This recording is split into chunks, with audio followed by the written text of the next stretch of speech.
여러분 안녕하십니까? CTV 뉴스 박은결입니다. 연일 무더운 날씨에 건강하게 지내고 계신가요? 초여름의 기세가 보통이 아닌데요. 이 무더위 때문에 온열 질환자의 수가 작년에 비해 배 이상 급증했다고 합니다. 주로 50대 이상의 고연령층에서 많이 발병한다고 하는데요. 초여름 더위라고 가벼이 보시면 어려움을 당하실 수 있습니다.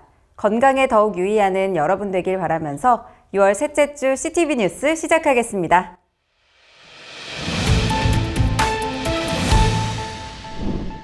전국교회 장로들이 한자리에 모였습니다. 전국장로회 연합회가 주최한 제53회 장로부부 수련회의 모습인데요. 장로들이 말씀과 기도로 은혜를 맛보며 헌신을 다짐하는 시간이었다고 합니다. 올해는 2,500여 명이 참석해 수련회의 열기를 더했다고 하는데요. 그 현장을 김희돈 기자가 소개합니다. 장로여 일어나 빛을 발하라. 교단 소속 장로들의 최대 행사인 전국장로회 하계 부부 수련회가 강원도 홍천에서 개회됐습니다.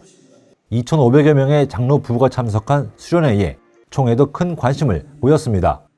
총회장 오종호 목사는 개회 예배 설교에서 장로의 영적 회복은 곧 교회의 회복이라며 이번 수련회에 기대감을 나타냈습니다.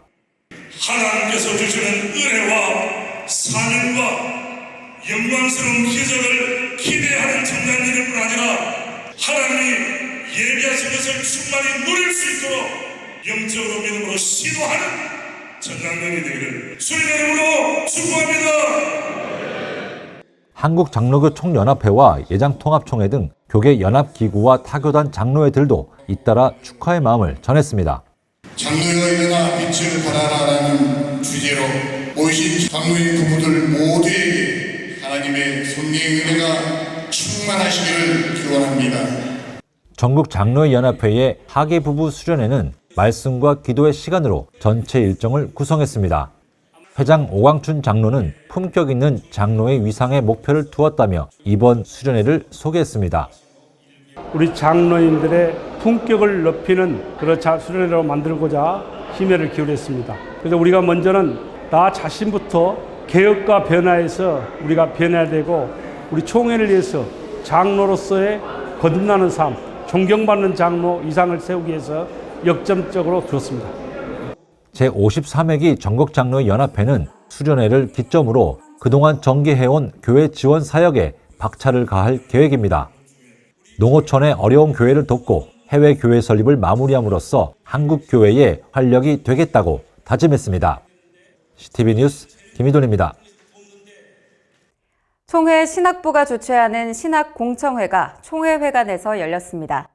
제108회 총회가 신학부에 수임한 교단 신앙의 정체성 고양 차원에서 준비한 시간이었는데요. 주제는 웨스트민스터 신앙 고백과 행위 언약이었습니다. 공청회를 통해 모색한 신앙 정체성을 박민균 기자가 소개합니다. 신학부 공청회는 지난 회기 모 노회가 올린 청원에서 비롯됐습니다. 웨스트민스터 신앙 고백 속 행위 언약에 대한 비판적 시각이 이번 공청회 개최의 단초가 됐습니다. 신학부는 공청회를 통해 교단의 신앙 정체성이 담긴 신앙 고백서가 행위 언약의 본질과 성격을 어떻게 다루는지를 살폈습니다. 첫 발제자로 나선 총신신대원 김길성 명예교수는 신앙 고백서가 담고 있는 행위 언약이 성경적이라고 짚었습니다. 우리가 아담과 관계되는 이 내용을 언약이라고 못 부를 이유가 있겠는가? 단지 행위라는 것은 아담이 자기 행위로 드러내 보여야죠. 하나님 앞에 순종해야죠. 특별히 로마서 보면 일반 죄보다는 아담의 그 범죄, 아담의 한 범죄 할 때 바울이 헬라어 언어를 그렇게 쓰고 있단 말이에요. 얼마든지 어느 상으로도 가능하다 이거죠. 총신대 정승원 교수는 칼빈주의 차원에서 행위 언약을 다뤘습니다. 칼빈하고 웨스트민스터 고백서, 표준문사하고 거의 같은 맥락이라는 것을 여러분들이 강조하고 싶습니다. 총신대 박재훈 교수는 노회가 제기한 문제인식에 초점을 맞췄습니다. 박 교수는 신앙 고백서가 행위 언약을 통해 은혜 언약의 필수성을 역으로 강조하고 있다며 본질은 은혜 언약이라고 설명했습니다. 저의 관심은 행위 언약이 아니라 행위 언약에 대한 바른 이해의 토양 위에서 은혜 언약을 아름답게 꼽히는 것이 저의 관심이고 우리 모두의 관심을 생각합니다. 발제자들은 웨스트민스터 신앙 고백서의 행위 언약이 성경적이며 칼빈주의와 일치한다고 정리했습니다. 또한 여전히 적합한 기독교 교리의 한 부분임을 강조했습니다. 공청회 전체 실황은 CTV 채널을 통해 시청할 수 있습니다. CTV 뉴스 박민균입니다. 총회 헌의부가 실행위원회의를 가졌습니다. 전국 노회에서 올라온 재판 관련 안건들을 처리하기 위해서였는데요. 헌의부는 절차상의 문제 여부에 집중해 재판국으로의 이첩 여부를 결정했습니다. 현성혁 기자가 보도합니다. 헌의부가 제6차 실행위원회에서 다룬 안건은 모두 3건입니다. 첫 안건은 한북노회 3.1교회 송종희 씨 외 4인이 김재육 씨 외 1인에 대해 요청한 재심의 건입니다. 이번에도 노회에 접수 절차를 밟지 않고 헌의부에 올려 결격 사유가 됐습니다. 이분은 노회에다가 접수한 적이 없어요. 노회에다 접수 않고 통보하고 우리가 총회에다 올릴 테니까 그렇게 알고 있어라. 그러한 내용입니다. 이에 노회에서 접수 절차가 없었다는 확인서를 한북노회에 요청키로 하고 사실 확인 후 임원회에 맡겨 재심의 요청건을 처리하기로 했습니다. 재판국이 요청한 동모포 노회와 이리노회의 사건명 조정 요청의 건은 헌의부에는 자구 수정의 권한이 없으므로 재판국에서 처리하는 것으로 입장을 정리했습니다. 다시 헌의부에 올라온 이능규 씨의 산서노회장에 대한 상소건은 제5차 헌의부 실행위 결의에 의거 반려키로 했습니다. CTV 뉴스 현성혁입니다.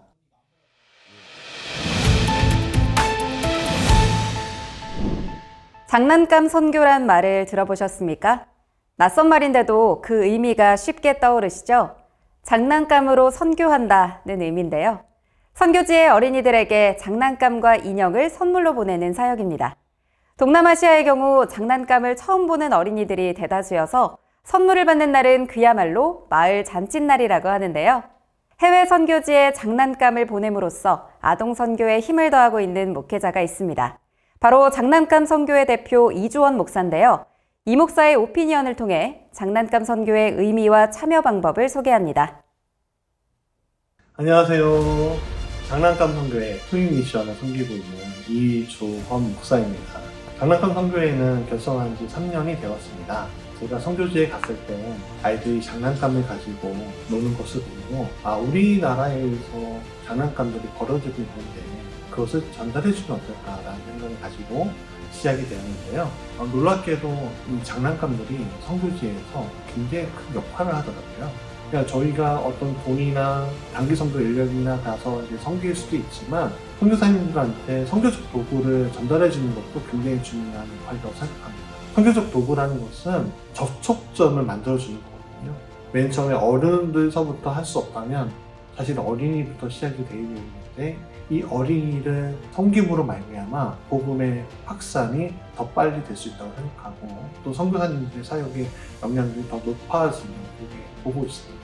또 우리 아이들이 더 이상 이거는 안 써도 돼. 우리 아이들이 자라나고 있어서 필요 없어 라고 생각하시는 분들을 보내주시면 저희가 잘 포장해서 보낼 수 있습니다. 장난감 선교회 투입 미션은 초교파 사역입니다. 교회뿐만 아니라 시민사회와도 연대하려고 노력을 하고 있고요. 또 개인들이 보내주시기도 합니다. 장난감 선교에 많은 관심을 가져주십시오. 우리는 씨앗을 심는 거고요. 결국에는 열매를 하나님께서 거두실 겁니다. 여러분들이 함께 하심으로 하나님 나라가 더 커질 겁니다. 관심 가지고 기도해 주셨으면 좋겠습니다. 감사합니다. 다음 주 교단의 주요 일정입니다.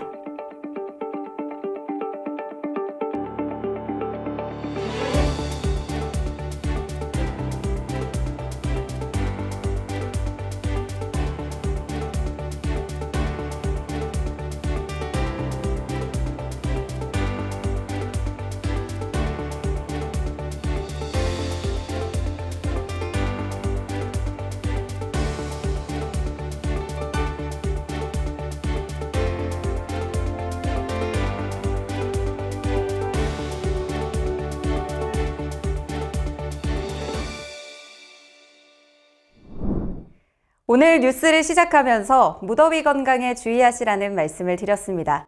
건강보다 중요한 일은 없기 때문인데요. 지난 18일 대한의사협회가 집단 휴진을 결정함에 따라 아프면 안 된다는 냉소적인 한숨이 더 깊어지는 것 같습니다.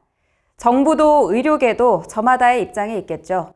하지만 양측의 팽팽한 논리가 아픈 분들에게 과연 얼마나 공감을 줄 수 있을까요? 의사를 한 번도 못 보고 죽어가는 가난한 사람들을 위해 뒷산 바윗돌처럼 항상 서 있는 의사가 되겠다. 평생 바보 의사로 불렸던 장기려 장로님의 말씀입니다. 정부도 의료계도 언제나 힘없는 사람들 뒤에 서 있는 바윗돌이 되길 기대하며 기도합니다. 이상으로 CTV 뉴스를 마칩니다. 다음 주엔 더 건강한 소식으로 돌아오겠습니다. 고맙습니다.